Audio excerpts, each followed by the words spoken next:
In today's video, I'm going to teach you how to create database tables in Supabase. By the end, you'll know exactly where to click, what each field means, and how to confidently save a table that's ready for your app. Start by opening the Supabase dashboard in your browser. Once you're on the site, head to your workspace and open the project where you want the new table to live. This brings you into the project view where all the tools are organized in the left-hand sidebar. In that sidebar, look for the table editor. This is your visual interface for working with tables without writing SQL. Click it to open the list of existing tables. At the top of the table editor, select Create a Table. This opens a form where you'll define everything about your new table. First, give your table a clear, descriptive name. Short and consistent names work best. Snake of the case is a common convention, like customer orders or user profiles.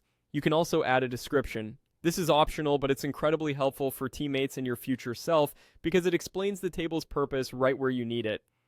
Next, define your columns. For each column, add a name and choose a data type. Pick types that match the kind of data you expect. Text for strings, integer or numeric for numbers, Boolean for true or false, and timestamp for dates and times. You can set a default value if you want Supabase to autofill something when a new row is inserted, such as the current timestamp for a created @ column. Decide whether each column should allow nulls. If a value is required on every row, make it non-nullable. Choose your primary key as well. Every table should have one primary key that uniquely identifies each row. A simple approach is an ID column. Many teams use an auto-incrementing integer or a UUID as the default, depending on their needs.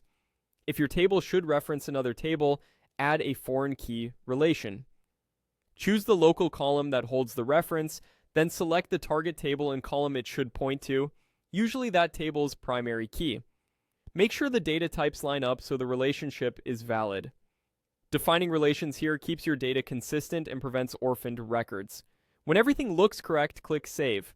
Supabase will create the table with the columns and constraints you specified. You'll see it appear in the table editor immediately, where you can review the structure, insert sample rows, and make adjustments later if needed. That's it. You've created a table in Supabase using the table editor, set up sensible columns, and added relationships where appropriate.